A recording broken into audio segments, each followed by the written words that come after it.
चाहते हैं। आज इनका जन्मदिन भी है, इसलिए इनको जन्मदिन की हार्दिक बधाई हो। आपका बहुत बहुत धन्यवाद। नमस्कार। धन्यवाद सर, बहुत बहुत। पहले तो मैं कहना चाहूँगा कि भाई साहब ने अपना नया चैनल शुरू किया है तो इनको प्रमोट करें। कुछ निष्पक्ष पत्रकार नहीं है भादरा में, एक दो को छोड़कर। तो मैं इनको ये भी कहना चाहूँगा कि भादरा की जो भी समस्या हो उसको पारदर्शी तरीके से उठाए और जन जन तक पहुँचाए। धन्यवाद। आप आपके विश्वास पर खरा उतरने की कोशिश करेंगे, पूरी कोशिश करेंगे। मेरा सवाल ये है आपसे कि जो आज ये सरकारें हैं, ये SC/ST पर जो मतलब जातीय हमले हो रहे हैं, उनके प्रति संजीदा है या नहीं है, इसके ऊपर अपने विचार रखें। मैं लगभग 4-5 साल से भीम आर्मी संगठन में काम कर रहा हूँ। मेरे मायने में मैं बताऊं कि चाहे कोई भी सरकार हो, ज्यादातर तो कांग्रेस और बीजेपी रही है, तो कांग्रेस और बीजेपी दोनों ही एक ही थाली के चट्टे बट्टे हैं। कल गोविंद सिंह डोटासरा जी का बयान आया कि सतीश जी पूनिया जो बीजेपी के अध्यक्ष है वो बोल रहे हैं कि वो अच्छे हैं, वो बोल रहे हैं वो बहुत ही अच्छे हैं। तो ये दोनों ही एक ही थाली के चट्टे बट्टे हैं। इनसे जनता को और हमारे SC/ST समाज को जितना भी मैं मानता हूं कि इनसे कोई बेनिफिट होने वाला नहीं है। भ्रष्टाचार के मामले में, SC/ST के आरक्षण के बारे के मामले में, SC/ST OBC साथ में जो पिछड़ा वर्ग है उनको लेकर कोई भी सरकार, जो बीजेपी हो चाहे कांग्रेस हो, दोनों भी कोई प्रकार की इनके पास नीति नहीं है। ये तो इनका पूरा का पूरा खत्म करना चाहती है कि इनका आरक्षण खत्म हो जाए। इनको जो थोड़े बहुत SC/ST में प्रावधान है उनके खिलाफ भी कई बार कोर्ट के द्वारा, कई बार अन्य सिस्टम के द्वारा इनको खत्म करने के लिए कानून को, और बहुत सारे ऐसे प्रोपेगेंडे रचे जाते हैं कि कभी किसी मंत्री से बयान दिलवा दिया जाता है।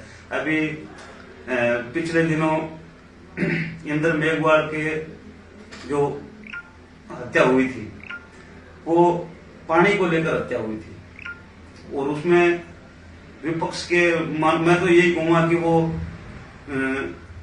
समाज हितैषी किसी भी एंगल से है नहीं। वो लोग जो एक सभा करते हैं और वो शेर सिंह को न्याय दिलाने के लिए सभा करते हैं। शेर सिंह खुद कहता है कि मैंने मारा था बच्चे को। चलो मटकी की बात अलग है, वो एक जांच का विषय है, और जांच में जब मीडिया के लोग, आप जैसे लोगों ने जब कवर किया उस मामले को, तो उसमें देखा कि मटकी की जगह बनी हुई है।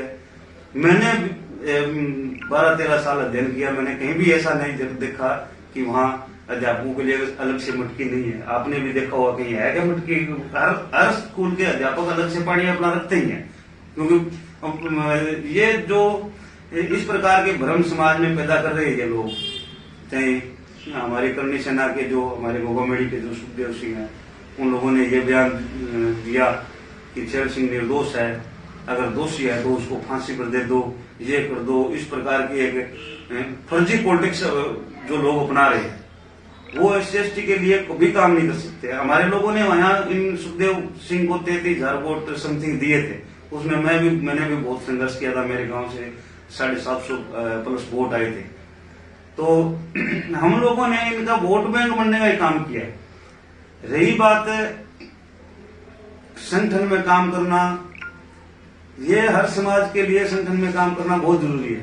चाहे वो करनी सेना बनी हो, चाहे कोई और किसी भी प्रकार के संगठन बने हो, भीम सेना बनी, भीम आर्मी बनी, तो संगठन बहुत जरूरी है। क्योंकि संगठन अगर नहीं है ना तो अन्याय बढ़ेगा। संगठन से एक प्रकार का प्रशासन हो, चाहे कोई भी सरकार हो, उससे भय पैदा होता है कि संगठन है, वो एक भीड़ लेके आएंगे, हमारे खिलाफ नारेबाजी करेंगे, इससे हमारा वोट बैंक घटेगा, या हमारी कोई पार्टी आगे आने वाले इलेक्शन में ज्यादा नुकसान ना हो जाए। तो इस प्रकार के सिस्टम चलते रहते हैं। और कोई आपके दिमाग में चल रहा हो? मतलब अभी आपने एक बात बोली कि हम इनके लिए वोट बैंक बने हुए हैं, यही बात मैं आपसे पूछना चाह रहा हूँ कि आखिर कब तक वोट बैंक बने रहेंगे इनके लिए?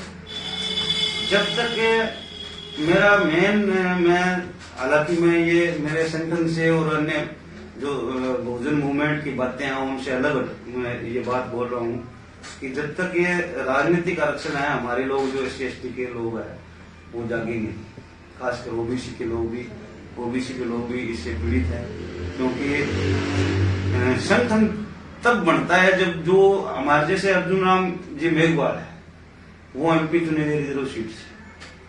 अब जब इतनी बड़ी घटना राजस्थान में हुई, इंद्र मेघवाल की हुई, उससे पहले जितेंद्र मेघवाल की मुंह चोरकने पर मारे गए, तो इस प्रकार की जब घटना होती है तो ये लोग जो राजनीतिक आरक्षण से चुने हुए प्रतिनिधि है, इनकी जुबान नहीं खुलती। तो इससे मुझे ये लग रहा है कि राजनीतिक आरक्षण आज ही खत्म करके, और जब ये राजनीतिक आरक्षण खत्म होगा तो यही अर्जुन राम मेघवाल, ये अपने गोविंद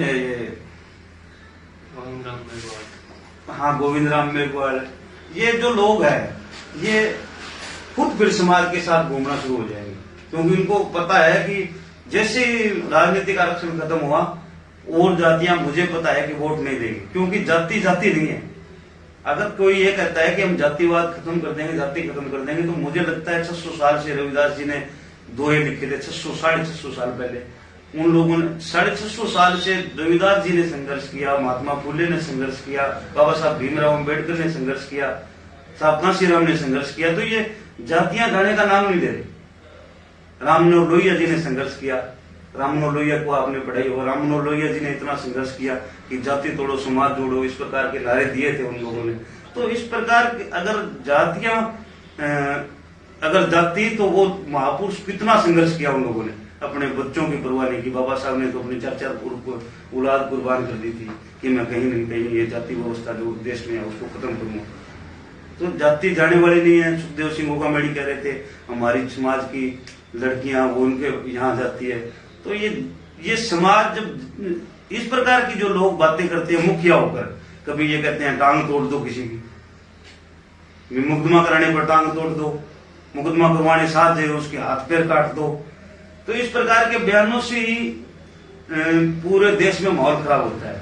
तो जो भी आपका अगर ये वीडियो उसके बाद में कोई देखे तो मैं कहता हूं कि इस प्रकार के बयान जिससे समाज के अनजान बच्चे हैं वो कहीं भ्रमित होकर किसी का कत्ल ना कर दे, किसी की टांग ना तोड़ दे। झूठा और सच्चा मुकदमा साबित करने के लिए कानून पुलिस है, उस पर दबाव बना हुआ भी झूठा है सच्चा है। तो इस प्रकार के बयान मैंने सुखदेव सिंह ओकामेडी के देखे, और बहुत सारे लोग हैं जो संगठन के अपने आप में तथाकथित मुखिया बने फिरते हैं। कभी कोई गोरक्षा के नाम से, जैसे गांधी प्रकरण हुआ, मैं बताऊं आपको कि गांधी प्रकरण में हमने मुस्लिम समाज के जो 4-5 लोगों को गिरफ्तार किया, हमने उनको दोषी मान लिया कि चलो प्रशासन ने कहा है दोषी है। लेकिन जैसे ही राहुल कुशवाहा जी का बयान आया, राहुल कुशवाहा जी ने बयान दिया, बयान नहीं मानो वो उन लोगों ने, राहुल कुशवाहा ने संसद में ये बात बोली, संसद में जाके खड़े होकर ये बात बोलते हैं और प्रश्नकाल में ये बात बोलते हैं कि जो 9 पॉजिटिव नेगेटिव सैंपल थे वो पुलिस ने इकट्ठे किए, वो 10, और जो 1 सैंपल था वो किसी प्राइवेट आदमी ने दिया। तो वो प्राइवेट आदमी कौन है? इसमें पुलिस भी नाकाम बताने के लिए, कहीं मामला ज्यादा तूल ना पकड़ जाए, कहीं इनका धरना बढ़ ना जाए। तो अब अगर कोई आदमी नजायज के लिए धरना प्रदर्शन करेगा तो उसके खिलाफ भी कानून बनना चाहिए। मैं तो ये कहता हूँ वो लोग जो अगर इस प्रकार के धरने करते हैं लोग, और पुलिस ने जब स्पष्ट कर दिया कि बात ये है, मेरे सामने मैं ओकामेडी थाने में गया था, वहां कुछ लोगों को पूछा जा रहा था कि आपने गाय देखी थी, मुलजिम थे 16, उसमें 307 में उसमें गिरफ्तार हुए थे। तो मैंने देखा था कि उसमें वो बोल रहे थे कि हमने ना तो गाय देखी, हम तो एक भीड़ का हिस्सा बने। और वो भीड़ ऐसी भीड़ पैदा करते हैं जो केंद्र में हो, चाहे राज्य में हो, चाहे कांग्रेस की सरकार हो, चाहे बीजेपी की सरकार हो। इन लोगों ने धार्मिक राजनीति फैलाकर देश का बेड़ा गर्क कर दिया। धार्मिक और जाति के नाम पर जिस प्रकार का जहर इन लोगों ने घोड़ा है देश में, मैं कहता हूं कि ये आने वाले समय में हमारे बच्चों तक आने वाली है। आप अभी भी इस मामले में अच्छी तरीके से, आप जैसे निष्पक्ष पत्रकार पैदा होंगे तो इस प्रकार की जो भ्रामक बातें करते हैं लोग, जो आने वाली पीढ़ी को गुमराह कर रहे हैं, उनके बाइट भी ना दो। मैं तो ये कहना चाहूंगा। क्योंकि अगर उनकी